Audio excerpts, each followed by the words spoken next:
Welcome to another exciting episode of the Andre The Beast Crayton Show. Another exciting show and definitely another exciting guest. Back with part 2 of Elizabeth Urquhart. And we're going to finish the conversation where she's going to talk about the one guy that mentored her or that she looked up to allow her the opportunity to pursue a comedian. But let me go a little bit deeper than that. If you guys watched the first episode, she's a nurse first and decided to take the leap and to adding something else to her resume, something that was fun, to take a little bit of the pressure of the nursing industry and the health industry off her plate and bring all that to the comedy field. So without further ado, let's go back to part 2 with Elizabeth Urquhart. What's up? How are you? Man, you just have a smile and it's cold outside. I am not a fan of the cold weather, sir. No. I am. Somebody was on social media, right?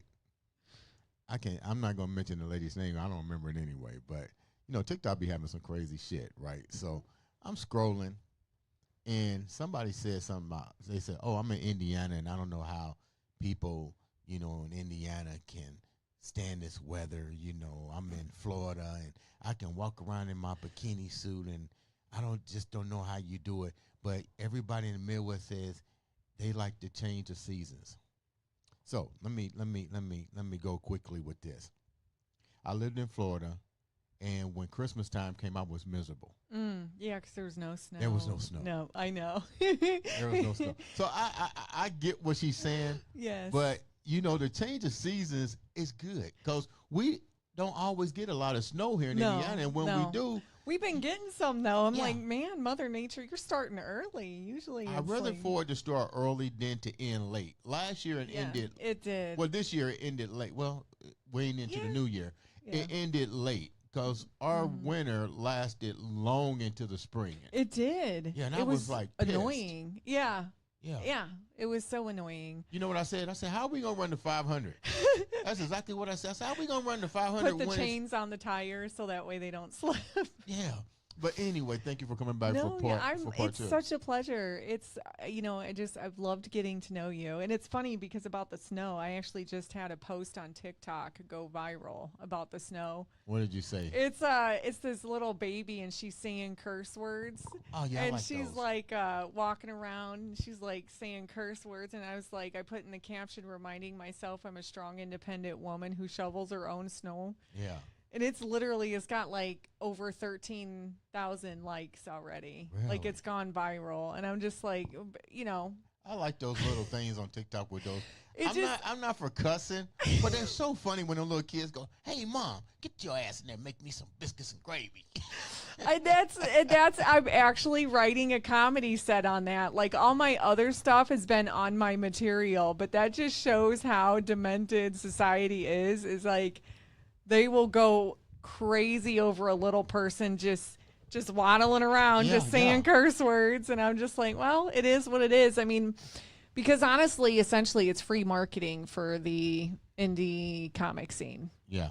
Because all the stuff on my page is either comedy related or life related. So by that going viral, it's gotten like over 457,000 page views and stuff like that. So hopefully that's kind of boosting the community a little bit, because that's ultimately why I do the silly posting.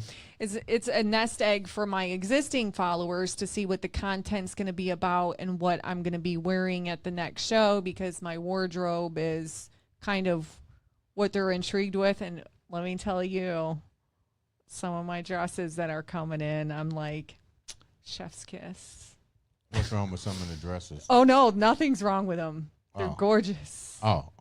Yes. So it's a comedy fashion show for you? No, all rolled up into one? It's not even really a fashion show. It's just, I believe in entertainment. You need to entertain, and part of that is curb appeal.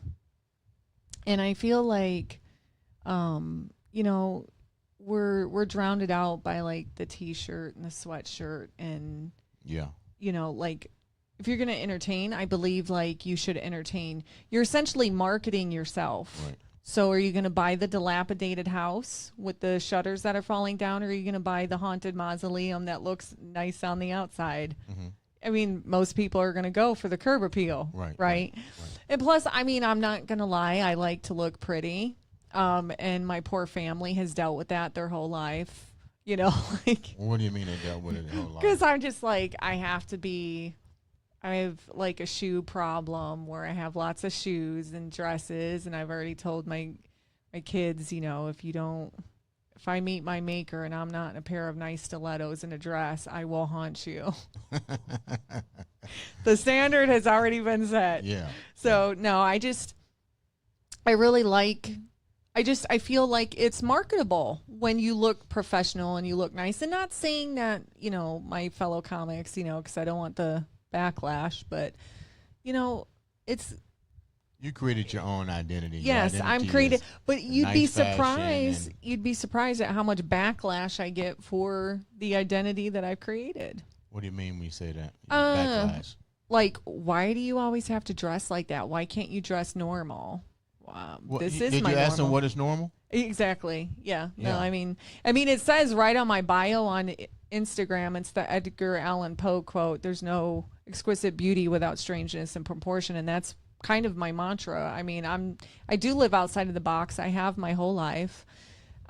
Growing up, I was the princess, but I was also the jock, and I was the weird kid in school. Like, there was no, I don't like a label. I like to keep them guessing. But I also like to entertain, and part of that is looking good, because if you look good, you feel good, and you put forth a good product. You know what I mean? How much does that really weigh on you now? Because the bottom line is, it you're hurts. in front of people, so that being human, you still have to think about what are they going to say. I look nice, but what am I going to get? I've been dealing a lot with that. Actually, recently, I'm actually kind of on a hiatus right now because of mental stress from the backlash that I've been getting for wanting to create my own image. So I kind of have been taking a small break, but I'm also objectified too by the male community. You know, well, we're men. I know, and I get that. But you know, like, you know, if I turn you down, you shouldn't be treating me differently or putting slander on my name. Correct? What do you mean? Give me an example. You know, I've had some really sexist remarks come up as of late. I've had men essentially picking apart my body type on stage and off stage. On social media? Oh, no, yeah, on stage, in private chats and everything. Like what? What would they say? Because I have small boobs. I have small butt. My nose is big. I have a facial tick when I'm on stage. Like, they're just like picking away at me like a carcass. Well, these guys that asked you out on a date. Some of them are. Some of them are. To go after you, passive aggressive. Yeah, some of them are. But, you know, I have found strength in a lot of the older men in the community. They know who I am. They know why I dress the way that I do. And, you know, like, I was apprehensive to talk about that on here because I'm like, then it sheds light more on the problem, and then I'm going to get more backlash. Well, not really, because it depends. So, if people see you dealing with it, yeah, then they know that, you know, I can deal with it. So I don't think it'll be a backlash. I think the backlash will happen if you don't acknowledge it and say, you know, this is what happened and this is how I'm going to deal with it. You know, you can either let somebody put you in the ground while you're alive, or you can take the hammer and say, I'm going to keep living. Yeah. Yeah. And it's, you know, I'm just going to take a small hiatus, and then after the first of the year, I'm just going to go back at it. A lot of exciting things are coming up. Mm-hmm. I'm going to be in my second official roast battle on January 22nd with Kevin King. He's having that at the Helium nightclub. And I'm going to roast one of my comic best friends, a man I look up to very much, Jordan Danger. Mm-hmm. He runs the Kokomo Mic. Wow. And he's doing wonderful things. Like he has his own podcast. I mean, he's a real innovator. And it's funny because we met back in June, and you know, those people that you just hit it off instantly, like he's got a creative vibe. I've got a creative vibe, and he's just one of those men like I can go to just about anything. But the same as like Kevin King, who's hosting, you know, the roast battle. He's like one of my very best friends in the scene. So I have support. I don't want it to look like a total negative connotation with, you know, this isn't a war of the sexes or anything like that. I'm very supported and I'm very loved. There's just a few little scuttlebugs who are being tushes, but hopefully it'll blow over. How difficult is it to continue this path for you as a comedian? It is hard. It's been mentally stressful. It's really mentally stressful too, because the people who love me and who have wanted this for me for a long time, like my father, my family, kids, nieces, nephews, and stuff like that. They want to go to the shows, but they also know that these things are being said on stage and off stage. And my father is a very blunt man. You know, like my little sister asked him a couple weeks ago, she's like, why don't you go to her shows? And he goes, what am I going to do when one of these idiots says something? He's like, I can't go off on him. He's like, that'll, you know, because he's my father. He doesn't want to see that.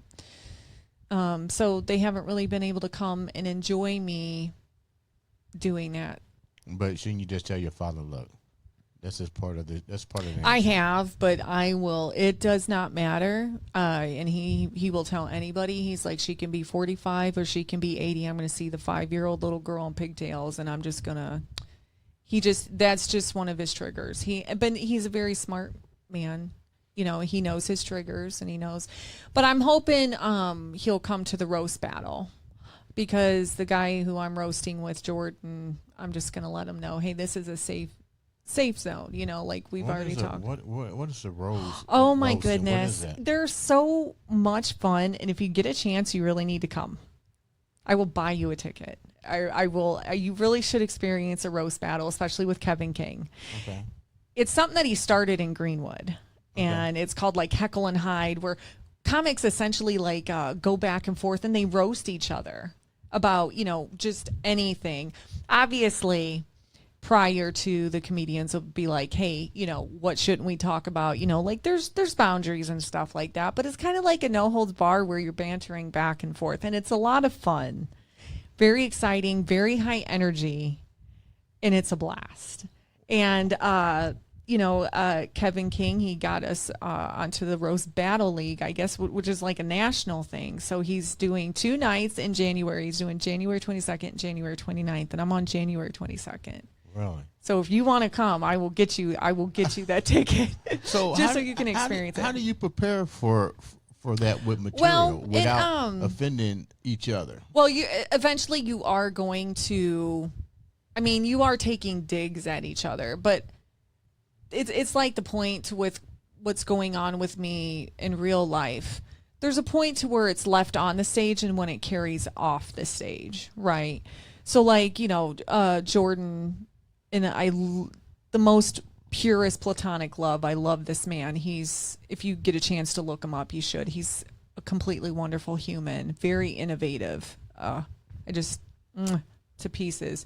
But we just kind of go over boundaries. Like, hey, what's a trigger for you? Because I don't want to trigger you on stage. And, you know, like we talk about, hey, I'm going to say some offensive stuff. And it's like, well, I love you, so I know it's all in good fun. So it always helps if you know the opponent, or, you know, like prior to the show, even if you don't know the opponent, you can be like, hey, what can I talk about? What can I talk about? And stuff like that. And although it seems like it's mean, it's actually pretty controlled. You know, I haven't really seen anything go awry since I've been watching those. Let's talk about your AKA mentor. Kevin Hearthstone, yeah. Who was he? And how did he come into your life? Well, it's funny. I actually have a bit on this, but my dream came true. I was able to finally get on stage at Crackers. And it was like my family came in. My aunt flew in from South Carolina to surprise me because my family's been wanting to see this for a very long time. And get into Crackers, did really well on my first show. And then book another show the next month, and then it closes down. So part of my bit was, the suck hole in my face, did it shut down a whole club? Because, I can be pretty, just very lewd and inappropriate. And they had sent out a message, like I was getting messages. I had people who had already bought tickets for the show in March, and they were messaging me saying, hey, the club closed down, and I was freaking out. Started looking up local comics, and Kevin Hearthstone came in. So I messaged him. I was like, I don't know you, and I know this is random, but I just got my first bite at comedy, and please don't tell me this is over. I don't know where to go. I don't know what to do. Instead of stonewalling me and gatekeeping, like some comedians will do, he was totally open. He's like, hey, I have an open mic. It's called Mucky Mondays. It's on Southport. It's at Mucky Duck. Mm-hmm. And is that Southport, Indiana? It's Southport Road in Indiana. Southport Road, yeah. Mm-hmm. Okay. It's every Monday at 8 p.m. Right now, Evan Hammonds, he's a comedian that I really love and respect. He's running it now. Okay. They wanted to keep it going after Kevin had passed in July, but I came in, and the first moment, I can actually remember it like it was yesterday that I saw Kevin. He had like this little Moscow Mule, and he's like, hey, I ordered this drink, but it wasn't what I wanted. Do you want it? And I watched the show and stuff like that, and we talked. Well, it was my second show. I was so excited. I had all these people come, and I completely froze on stage. Wow. Like I lost it. And I just remember, and it's so funny the things that you remember about a person, but I was looking directly at Kevin. I can remember the table and where he was, and I can remember his face, and I was just looking, and he just kind of was giving me that look, not to be obvious, like keep going. And I looked at it, and I was like, I lost it. I can't. And then I was like, look, I know you don't allow people to finish, but I need to finish for me. I need to know that would you allow me to after the mic? I know nobody will be here. He allowed me to finish. How big was that, and what does that mean? It was monumental. Okay. It was monumental to me, the fact that he would let me finish. Why'd you freeze? Inexperience, and it was a tough crowd. Inexperience? You was just at Crackers. Yeah, I know, but it's just, like you read the room when you're in stand-up comedy, and if it's a tough crowd, people are just looking and they're not really responsive to what you're putting forth, it makes you kind of second guess yourself, and it really was not a responsive crowd. But it's also a bar, so they're watching the game and stuff like that. And, I was still fresh off the scene, but, he did pass in July, and it was completely heartbreaking for us all. Well, what did he say to you when you he said, at the end of the day? I got done, and it's something that I'll carry in my heart forever. I looked at him, I was like, what do you think? And he looked at me, and he goes, well, Netflix special, but I think you're going to make it. Oh. And I actually have a video that we did together. It was my first show. We did a TikTok together about me listing my demands to be on his open mic, and he was so fun and willing to do it. But he was a complete vision. He had an idea for the comedy community because he saw the gatekeeping. He saw it, and he didn't want to do that. He wanted it to be a community. And so, I know Evan works really hard to kind of make that happen. And some of the comedians who knew Kevin are trying to make that happen as well. So a little tribute that I'll do to Kevin, like when we did part 1, I remember driving home, and I was just like, I was like, I'm no Netflix special, but I talked about you today. because I feel like that's what keeps people alive and it's his vision. But when I host shows in honor of him giving me that second chance, instead of putting the microphone in the mic stand, I like to hand it to the comic. It's sort of like a welcome to the stage. You know what? So funny you said that. Yeah. They was doing I was in partnership with a couple of comedians here where they wanted to do some comedy at the Good Spot, Indy's premier family style restaurant located on Southeastern. If you want good food, go to the Good Spot. I might have to Google that because I love good food. But anyway, he was doing he was partnering up with some people to do open mic, and this was something new for me. We had a couple of the comedians on prior to the launch, and I don't know much about comedy. Most time when I see comedies, they do have a mic in there moving around. So we set the stage up to where I agree with you. Handing a mic to somebody is a heck of a lot different than having a mic position in a stand. But a lot of the comedians there, they rather have the mic in front of them. You know what is it? So essentially is what I've been taught, because I'm still kind of learning, so I'm going to be making my mistakes too. Essentially the rule is like, if you have the mic in the stand, right, it kind of puts a barrier between you and the audience. But it's the comic's preference too. I think I'm gonna engage with a comic. When I saw D.L. Hughley and those guys perform, they just seem more natural with the mic in their hand. Yeah, and then like for me, the comedian they take the mic out of the stand and stuff like that. So if I don't know the comic, I will ask them ahead of time. I will be like, hey, as a part of welcoming you to the community in this area, I like to hand you the mic. Is that okay with you? Because I don't want to disrupt their thought process either. Everybody's got their own routine, and some people will be like, to help get me ready, I prefer to take the mic out of the stand, but thank you for asking, because it is a part of, like their ritual to kind of mentally prep for the show, and I don't want to interfere with that. You mentioned your mentor and him saying something about the gatekeepers. We hear that so often, even I'm sure you do in entertainment. I'm sure you've experienced some sort of gatekeeping, maybe. Not yet. Not yet. Not yet. And I think the difference here is what we talked about offset. When you control your narrative and you control your network, you don't have to really worry about gatekeepers. I've been pretty blessed so far. I haven't really had to deal with it myself per se, but you do know that it's out there. I've been very fortunate, but I've also been around some really good mics. There's the Wit that's on Shelbyville with Ray Hensley. He runs an incredibly good open mic. He gives a lot of feedback. He's very professional, but Ike will do shows there as well, Comedy Junkies and stuff like that. And then I go to Mucky Ducks. I go to Planetary Brewing, which is on Tuesdays. The Kokomo Press when I can get out there, which is in Kokomo on Thursdays. I just went to Cadillac Jack's in Shelbyville. It was an interesting mic, and I plan on branching out and going to more mics, but those are kind of like my hot spots. But one of my favorites is actually Fountain Square Brewery.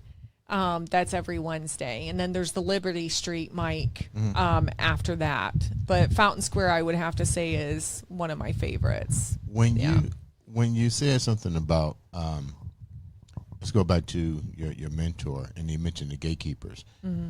Elaborate a little bit on that from your perspective. We heard comedians like not Kevin Hart, but the guy with the long hair. I just think it's if they know that you have something different, you've got to.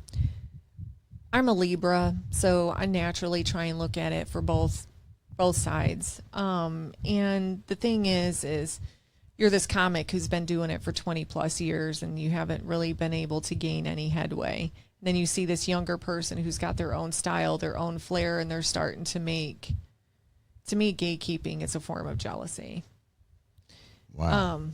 and that's just, I'm just going to call it like I see it. It's a form of jealousy. You're trying to keep somebody from getting ahead. But the thing is I went into this knowing I'm not going to be a Netflix special. I went into it just simply to have an avenue to enjoy life and make new friends and be part of a community and do what we all need to do, laugh.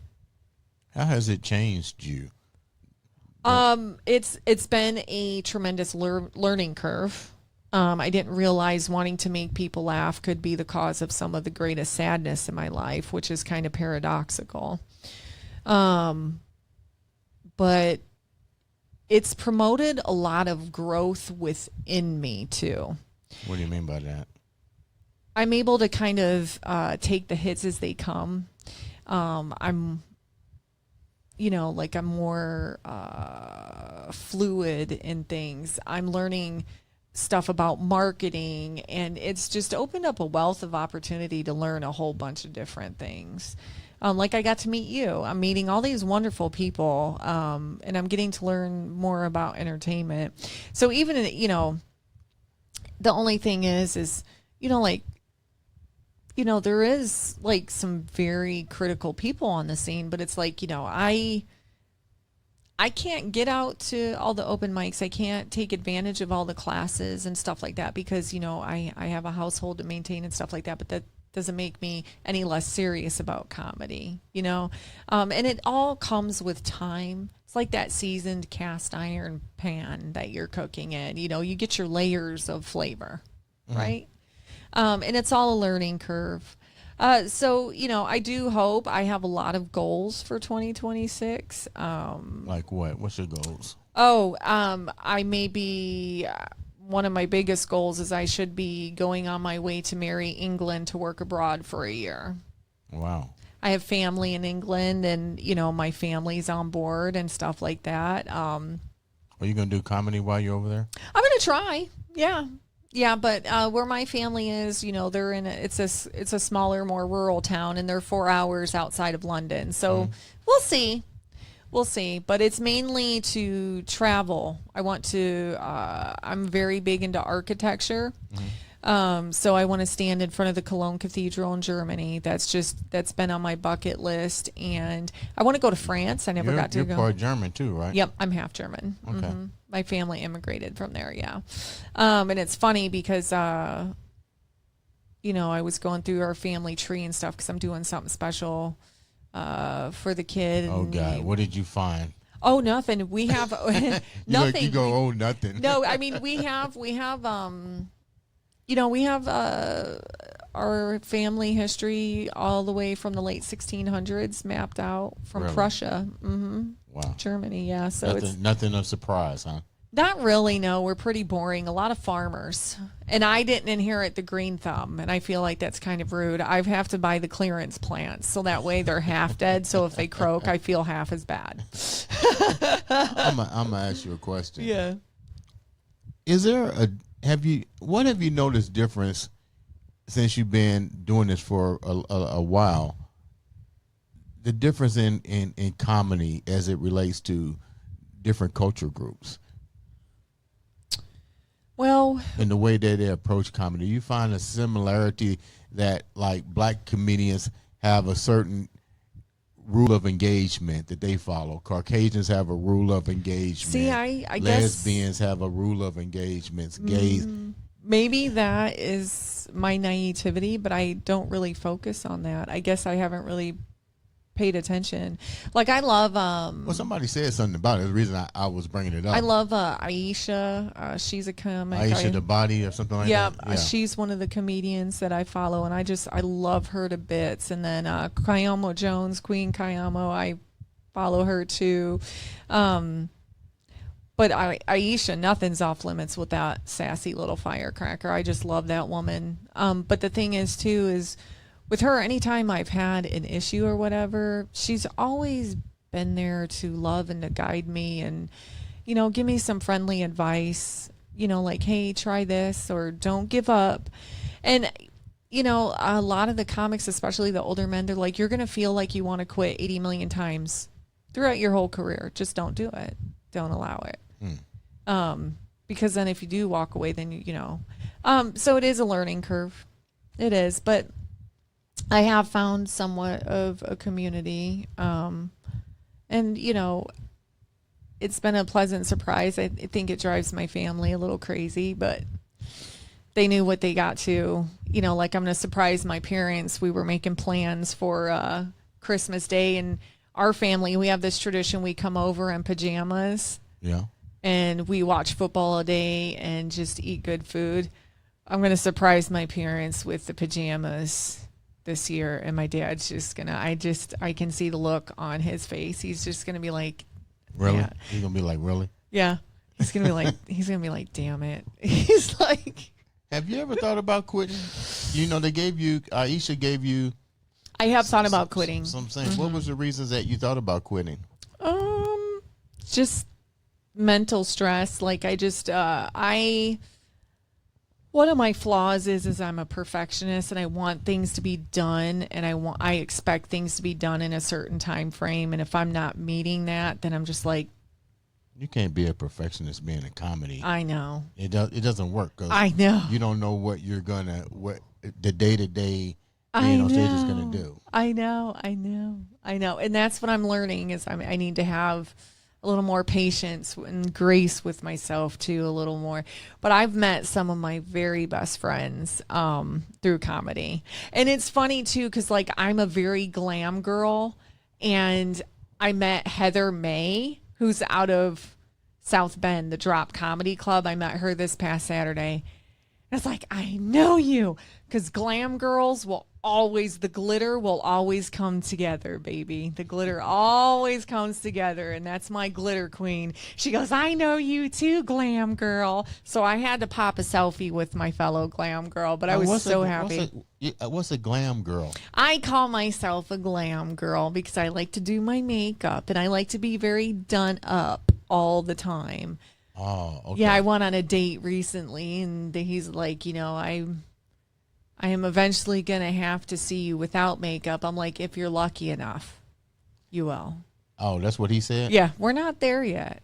You know, like, How do you date with knowing that you are, that, you know, I you don't gotta tell the guy you're a comedian? Like, how does that even pan off? I don't get to date very often. I get approached, but not in the way that you would think. What do you mean you get approached? I get approached more for the physical aspect.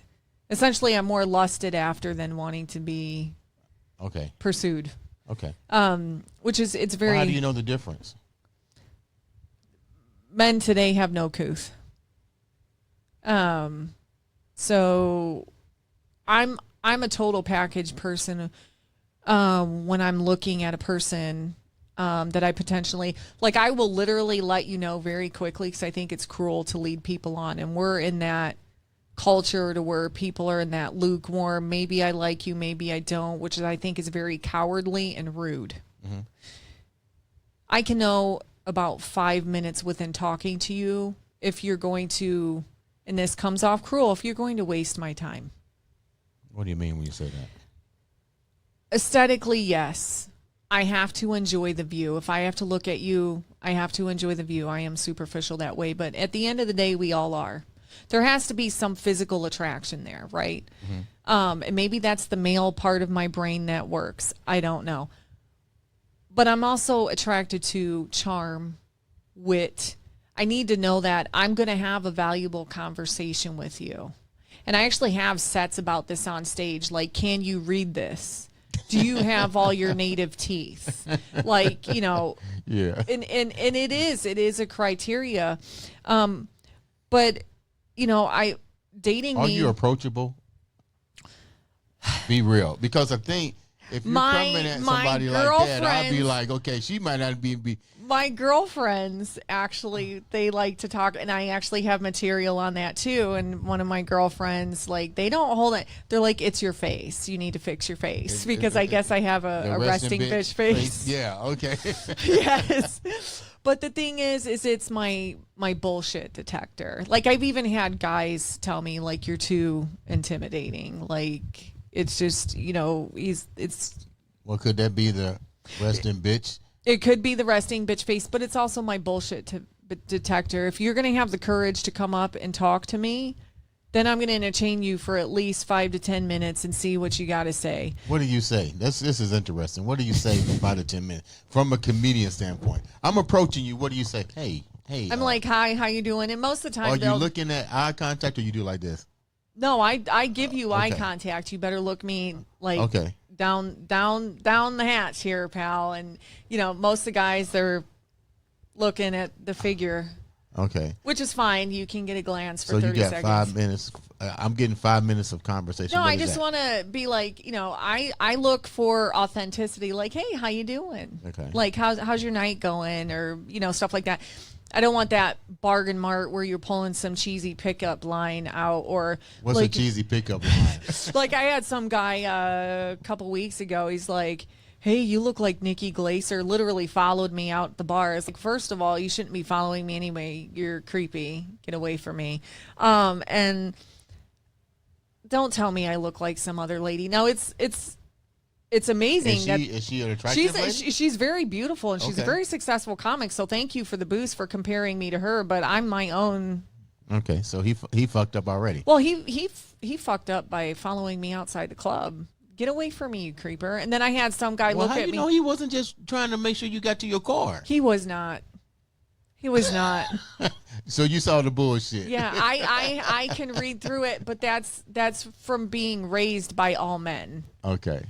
And the thing is too is like, some guy was at the bar and he goes, hey, we should link up. And I was like, no, that's a serious pickup. He's straight to the point. I was like, no, I don't like you. I mean, I will literally, I look for authenticity, like, and it's not that hard to be cordial, but men are very, but I can't say it just about men. It is not just about men either. Women are equally just as forward. I'm kind of old fashioned. I like to be courted. I like to, for someone, I'm the type of person, I don't really care about what you're making or what you're bringing to the table because I bring that to the table myself. And I always try and tell people, and this is what my male friends say, that's intimidating to a man. But I'm like, I will never need you. Okay, how was that intimidating to a man? I don't know. The male ego, they like to be able to take care of women. Well, I will never need that. Yeah. I was raised to be self-sufficient. That's not intimidating to a man. I don't know. Maybe there's a few men, but I don't know. I will never need a man. I will always provide for myself. Right. I will always provide for my family. I will never need you for that. To me, it makes a difference to say, I want you around. I want to have you in my life. I choose to have you. And a lot of men are intimidated because, yes, I do get a lot of male attention. I do. How do you deal with that? It's very lonely. A lot of them don't like it. They get insecure. But the thing is if I have eyes for you, I'm not worried about the eyes that are on me. I'm not, because they don't have what you have, and that's my attention. And it's hard to get. I hope you guys are listening to what she's saying. She's giving you guys, she's putting you up on game. I literally do not entertain a whole lot of people. So if I'm actually entertaining you and I'm wanting to spend time with you, that says something about, there's something about your character that I like, because I don't like a whole lot of people. I can acquaint with anybody. Now, what do you do if you like somebody? Are you bold enough in today's society to go and tell that person? I flirt like a 13-year-old. Get out of here. Heck yes, I do. Like, there's this one guy. Your girlfriend say you need to quit. Yeah, there's this one guy, like, he is like a game changer. Like, I literally low key want to vomit every time I see him. It's just his presence. And, like, he actually makes me nervous. Like, I'm not good, like, I don't know.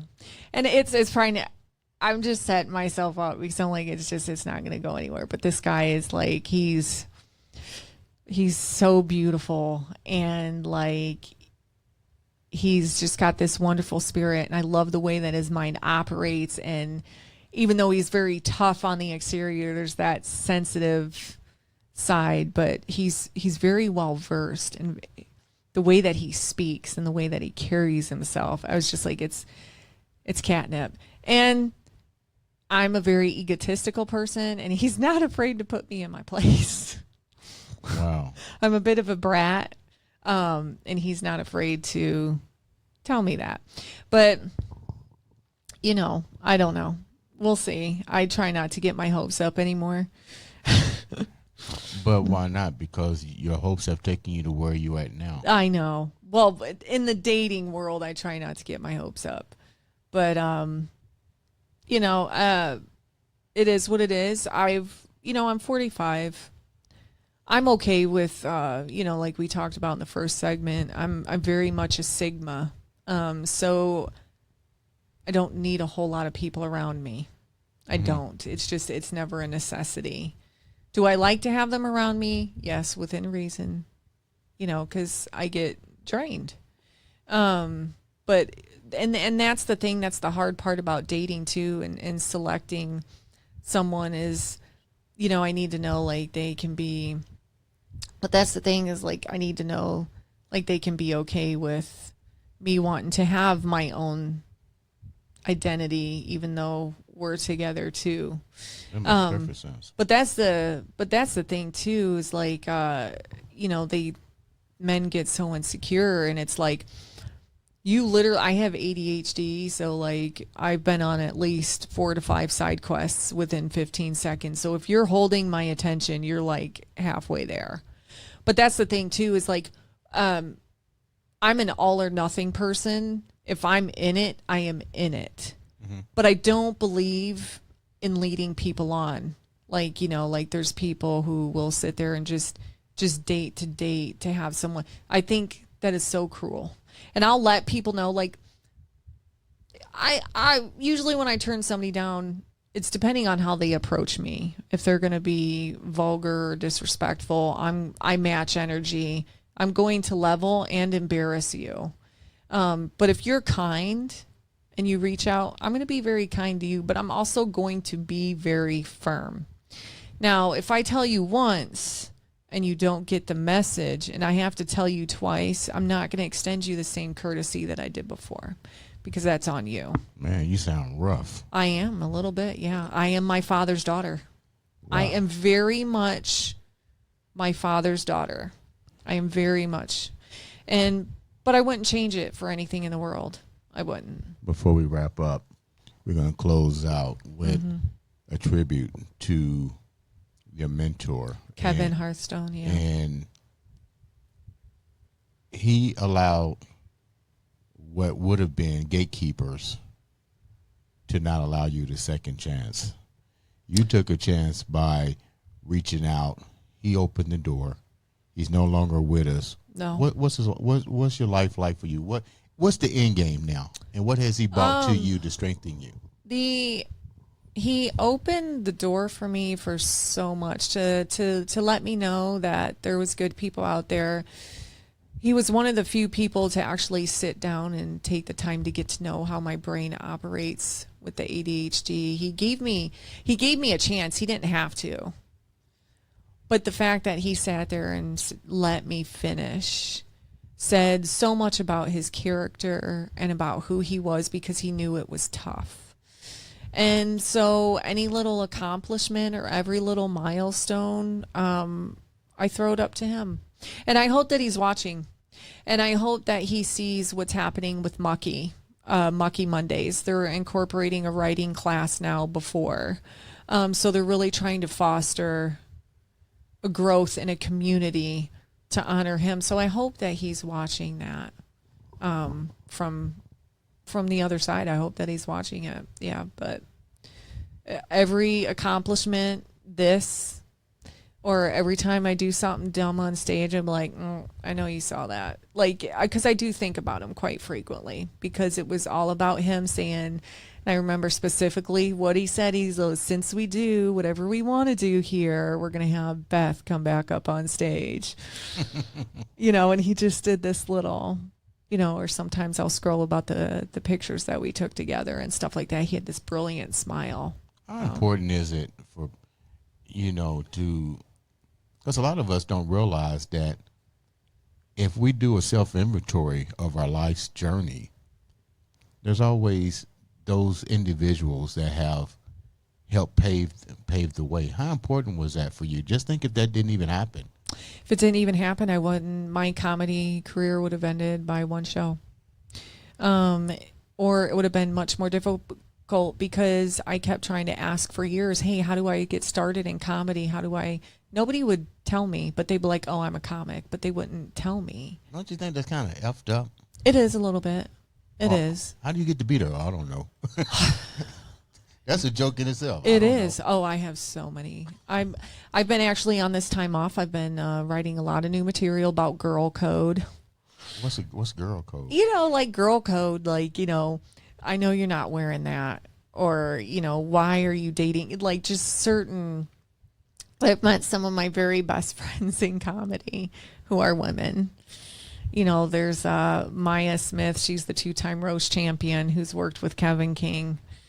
There's Chelsea Snedden, who's out of North. There's Crystal Evans. Whitney White. Whitney White is really taking off, too. And all you guys are part of the girls' code? Yeah, we're just a part of our little girl group. And it's funny because Whitney and I like to banter back and forth because she went on vacation and she saw the Wicked exhibit, and hers was the Black Wicked of Witch outfit, and mine was Glenda, and she goes, yep, this is how our dynamic is, because she's like, I dress very princessy and she's very, you know, like, God. So it's just like a total contrast, but I wouldn't change her for, that's what I love about the women of comedy, even the men of comedy, like even the men, like barring all the like bull crap, you know, like that I brought up, I love the diversity of comedy.